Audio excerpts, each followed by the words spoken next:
Good morning again, everybody. So, yesterday I promised that I would talk about my All-State Book Camp Fiasco.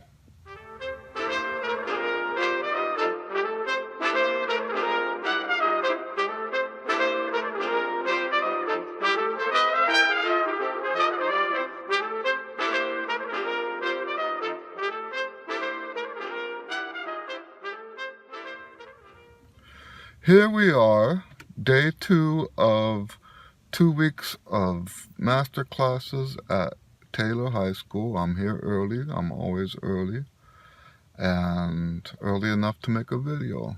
And yesterday I posted a video similar to this about my All-State story.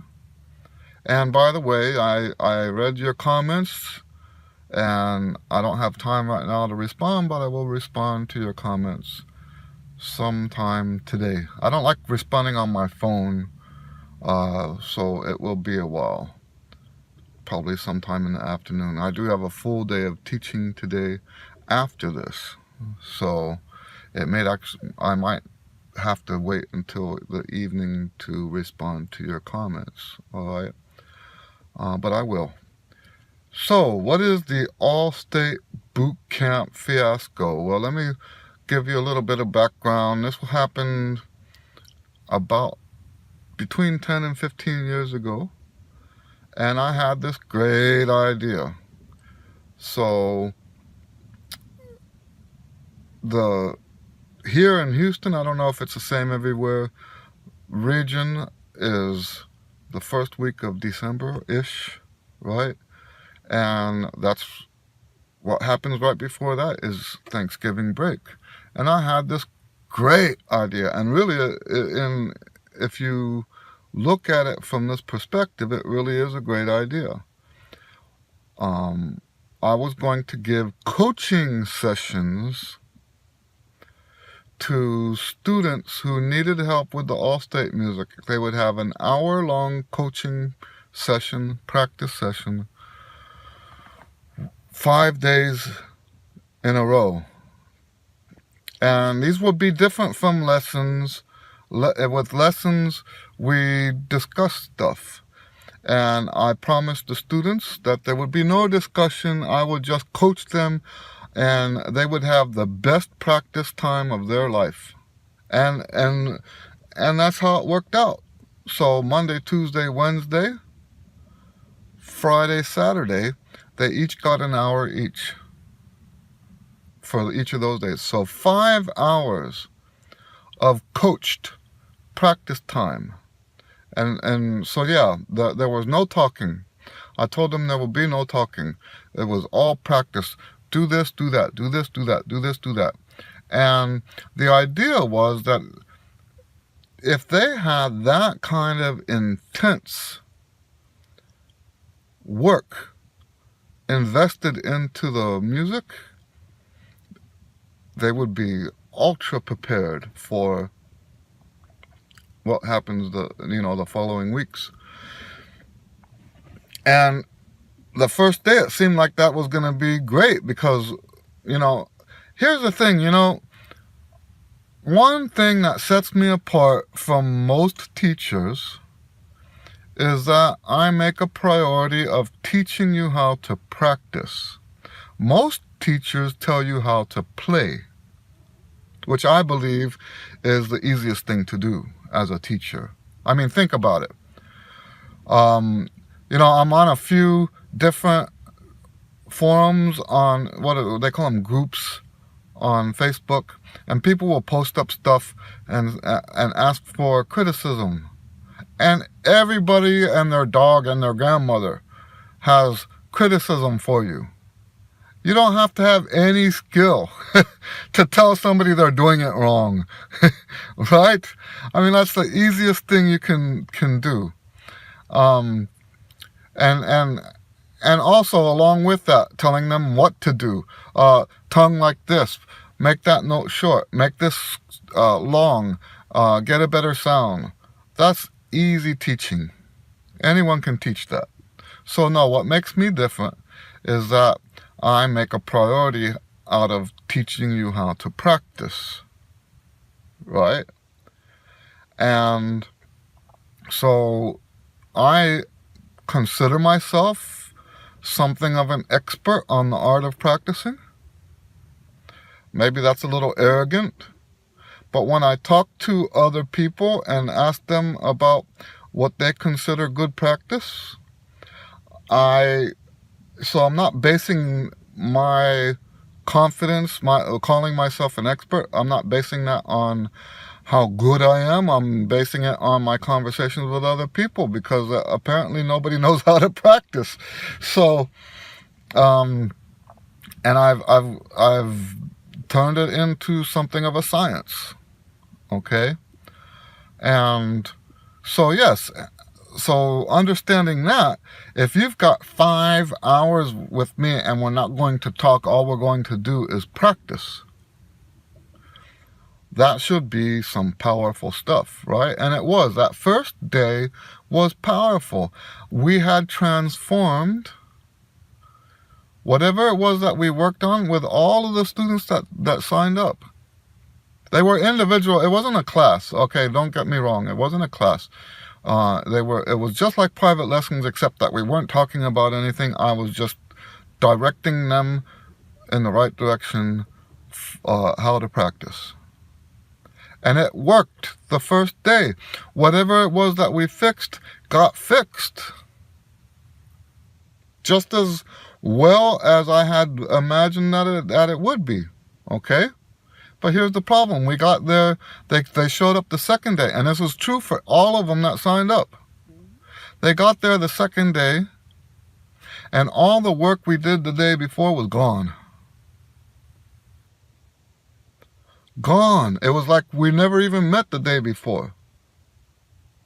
So we would invest our time into that hour, into the same intensity of practice. And once again, we fixed stuff. And once again, the third day comes and it's gone. Everything we fixed is gone. You know, my intention was to record them at the beginning and then compare it at the end. Record them at the beginning, record them at the end, play the two side by side, and so they could hear how much improvement there was. I conveniently forgot. I didn't really forget, but I just never mentioned it again because there was no improvement. And I felt like it was like one of the biggest disasters of my whole teaching career. I've been teaching trumpet lessons since 1980. This All-State Book Camp idea was the biggest disaster in my whole teaching career. I charged them for nothing. I felt so guilty. Now I couldn't, they paid me for my time. That's how I have to look at it, because otherwise I'd be so guilt-ridden. But yeah, there was no improvement. Now, let's take a look at why there was no improvement. And this is one of the reasons why I teach what I teach. Okay? About, not jumping in there too soon and making mistakes. If you look at when Thanksgiving break is, it's the end of November. These kids start working on the music in late July, right? If you've been practicing the music wrong since July, there's nothing you can do to fix it. If you've been practicing the music wrong since July, I'm saying this over again, I want this to sink in. If you've been practicing the music wrong since July, and we're talking about the weeks leading up to All Region, there's nothing you can do to fix it. Let that sink in. Now, it only makes sense that the students that I had that signed up for this stuff were not my best students, they were my worst students. These weren't students that felt confident and wanted to push it to the next level. These were students that felt desperate because they knew they didn't sound good. They knew they were playing poorly. Okay, so let's not misunderstand what's going on here. I had All-State students that year. I have All-State students almost every year. And that's amazing considering how few students I teach anymore. Back then, I think I had 30 students. I limit myself now to 15 students. And right now, I've got some openings. So, and the reason I limit myself to 15 is I want to really give my full attention to every student. And I decided in the last 10 years that I can't do that if I have more than 15 students. You know, I really believe that the best time that the students get with me is what's between the lessons. Those moments when I'm sitting around and I'm thinking about them, thinking about their problems, thinking about what approach we could take to solve those problems. And if you have more than 15 students, it's hard to do that. You know, I'm not a cookie cutter teacher. I've never been. I look at each student individually and teach them as individuals. So anyway, so that's the All-State Book Camp Fiasco. And what does that mean? You know, what I've been teaching lately is that you want to practice in a way that does not have any mistakes from the very beginning. This is why, so yeah, somebody commented, a trombone player, commented last night on the video I posted yesterday, commented that he got in there and practiced the stuff real quick, and he still got first chair in All-State or something like that. So you have to keep things in mind, certain things in mind, okay? If you are already a really, really good player, that's not... So there's two things we want to consider here. Your own skill level. If you are an amazing player already, then the chance of you making mistakes when you first jump in there is not... I mean, you won't be making mistakes, right? Most of you who are watching this video, most of you who watch any of my videos, don't fall in that category because that's less than 1% of all the players. Okay? So that's the first thing, is where is your skill level? You know what, let me use as an example. This year, the first etude is in 4 sharps. Have you mastered 4 sharps? Not only is it in 4 sharps, but there's all kinds of accidentals in there, right? If you haven't mastered 4 sharps and have complete control over your accidentals like that, chances are if you jump in there and learn the music real fast, you're going to learn some wrong notes. All right? You see what I'm saying about the skill level stuff. Mastering the keys, and I recently did a video about mastering the keys. Okay. And you can check that out. I'll put a link here. And we talked about that. You know, when you master the keys, something happens. And that's part of, when we talk about your skill level, that's part of what we're talking about. Okay, so the second thing to take into consideration about jumping in there and getting it, you know, how fast can you learn it? The second thing to consider is your competition skill level. So let's take, for example, the All-State Jazz stuff. The All-State Jazz stuff is flat out just not as competitive as the other All-State. the All-State Band. It's just not as competitive. Too many mediocre players are getting into All-State. And it's because the competition isn't so stiff. Right now, if you really, really, really want to make All-State, that's your best bet right now, is to go, put your at least some effort into the jazz stuff, because it's just going to be easier. Even though there's more spots for the classical stuff, the competition is not so stiff for the jazz. Okay, so you got to take your competition, that's a consideration. And, this year, some people are saying that the music isn't as hard this year. It doesn't sound hard, but it comes back to skill again, right? So, when we're talking about competition, if everybody, for example, if everybody in your region is doing what you're doing and just jumping in there, learning the music as fast as you can, and then fix the mistakes later. If everybody's doing that, then you'll probably make region. I promise you, not everybody's doing that at the state level. Okay? I promise you that.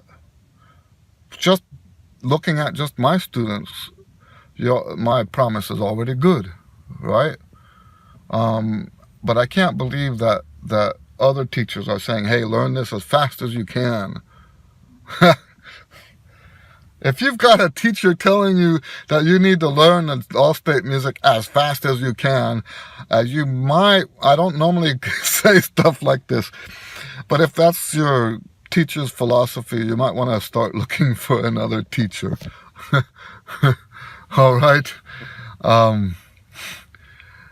Chances are, if your teacher is telling you that, your teacher hasn't been out of high school for more than 2 or 3 years. All right? So, anyway, so that's the All-State Fiasco, All-State Book Camp Fiasco. And the lesson that you learn is that the mistakes that you make in the beginning, if you don't do something about them immediately, they're going to be there at the end. Okay? There's a study out there that I'll try to find it. I probably don't have time to find it right now. And I'm not going to tell you the whole spiel. But there's a study out there that discovered that the students who realize what their mistakes are soonest are the ones who play the music the best. It was a wonderful study. It was a validating study for me because I had been teaching that already before I saw the study. Right? So now you have an actual scientific study that proves what I've already been teaching. And that was wonderful. And yes, basically the study says that the ones who caught their mistakes first, soonest, were the ones who played best. And that makes sense, right? Because we are creatures of habit. How we play is how we play. There is no amount of mental effort that you can invest into a performance that's going to go against your habits. If you keep playing at B natural when it's supposed to be B flat for months,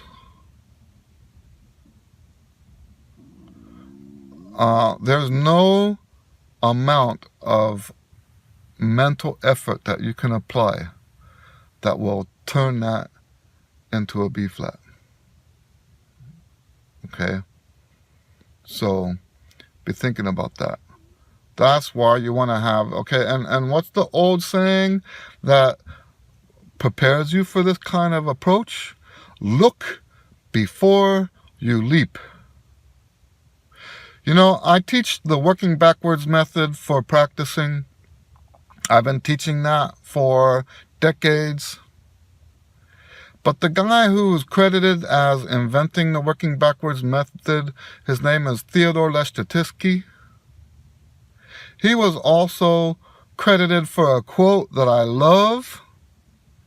He said, "Think 10 times first, then play the music." In other words, before you practice the music, be 10 times certain that you're playing it right.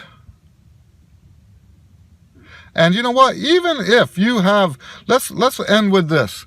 Even if you're one of those who's good enough to just jump in there and get it right, learning all 3 etudes in a week, can you be absolutely certain that you're playing it your best by practicing it that way? Are you absolutely certain that applying my concept of look before you leap, or Theodore Leschetizky's concept of thinking 10 times before you play, the idea of being the tortoise, not the hare, are you absolutely certain that you're playing the best that you could possibly play when the audition actually comes? Huh? Are you absolutely certain? I'm going to say that logic says, just logical thought will tell you, no, you're not playing your best. So you might be good enough to make first chair All-State, first chair area. Actually, first chair area is better than making first chair All-State, because it's first chair area is actually more competitive than first chair All-State. You know, I think my last year I was second chair All-State or something, second or third. But it really didn't mean much because the auditions were, I don't remember why I formed that. Anyway, but anyway, you might be good enough to be first chair and still jump into it and learn the music fast. But are you playing at your best? And common sense says, no, you're not. And here's the thing. Maybe last year you were first chair and you just jumped into it. How do you know that you can for sure be first chair this year if somebody else is taking it slower and being more careful than you are? You don't know that. All right? You'll still make All-State probably. Anyway, that's what I have for you. I might make more of these videos. It was a real pain getting that one posted yesterday because I'm on an iPhone and my work I do at home is on a PC, not a Mac. And this is the first time I ever did, to my knowledge, from my phone. And it was a pain in the butt. So, I shouldn't have said that. Anyway, so I'm going to go in there and get warmed up. And God bless you guys. I enjoy your comments yesterday, and I'll respond to those as soon as I can. All right? God bless you. We'll see you on the next video.